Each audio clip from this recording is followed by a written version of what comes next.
the darkest blossom. Sara stared at the Mother's Day card on the kitchen counter, her hands trembling. The saccharine image of a vase of roses mocked her with its bright colours and looping script that read, "To the world's best mom." She had found it stuffed in the back of her closet, a relic from a time before everything went so wrong. Tears welled up in her eyes as fractures in her memory stirred to life like jagged shards of a broken mirror. It had started innocently enough. Sara was an only child being raised by a single mother named Rose.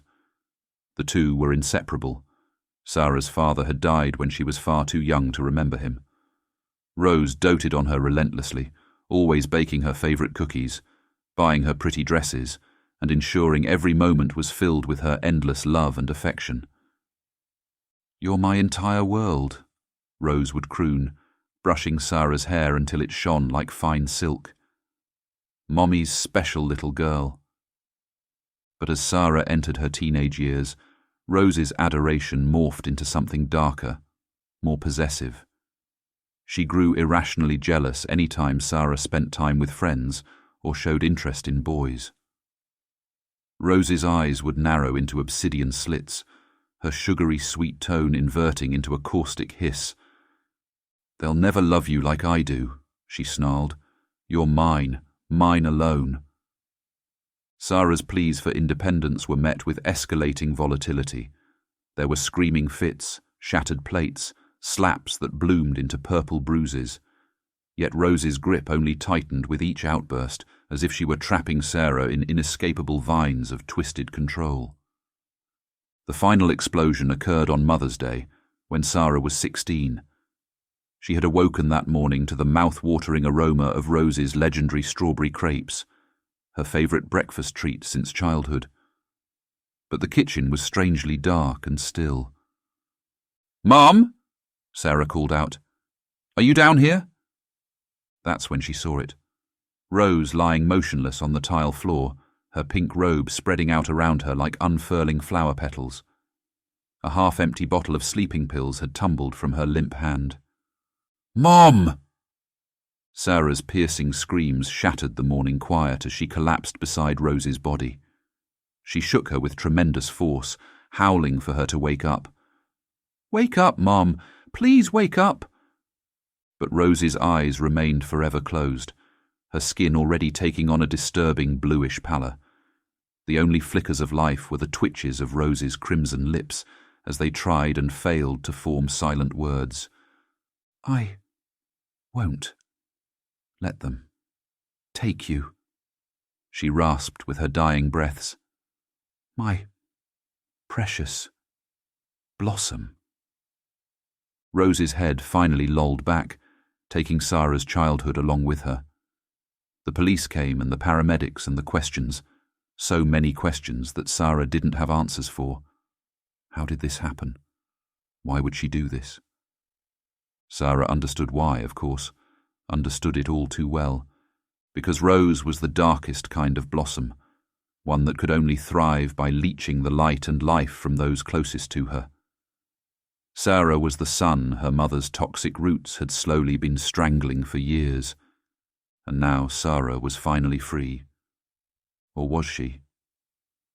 Every Mother's Day since that traumatic morning, Sara was transported back to that gruesome kitchen scene. Her mind would not allow the memories to fade, replaying them on an endless, unbroken loop of torment. She stared down at the cheery card again, watching with horror as drops of blood seeped through the paper, blooming into grotesque ruddy roses. Some bonds only death can sever. And even then, the vines of a mother's love can strangle from beyond the grave. Sara jolted awake, her heart pounding as she emerged from another nightmare about that fateful Mother's Day.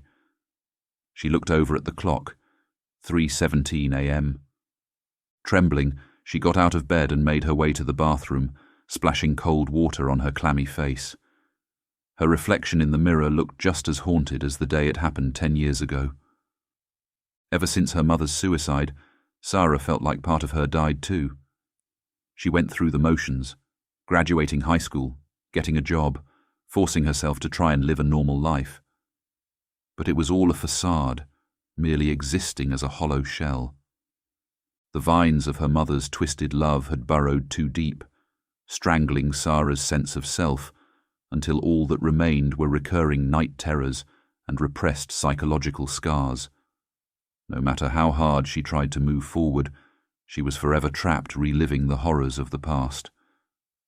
Suddenly, a faint noise caused Sara's head to snap up, her eyes widening with panic. It sounded like humming. She immediately recognized the sickly sweet lullaby her mother used to sing while brushing her hair. "You're mine, my precious blossom," the eerie melody whispered through the shadows. Sara felt her chest constrict with terror. It couldn't be. There was no way. She must just be having a waking nightmare, her mind fraying at the edges of sanity. But then, footsteps, slowly ascending the stairs. With leaden limbs, Sara crept towards the bathroom door and peered out into the hallway. A dim light flickered downstairs, casting monstrous shadows that seemed to slither across the walls. She had to be imagining things. She blinked hard, trying to snap herself out of this delusion, and that's when she saw it. A pale, bony hand gripping the stair railing, fingernails broken and yellow like a corpse clawing its way up from the grave. Sara wanted to scream, but only a choked gurgle escaped her lips. This couldn't be happening. This wasn't possible. She must have finally snapped from the years of psychological torment. The footsteps paused at the top of the staircase. More humming drifted towards Sara, growing louder and taking the sickly sweet form of a nursery rhyme. Sugar plums danced in her head. Out of the shadows stepped the unmistakable figure of Sara's mother Rose, or what remained of her.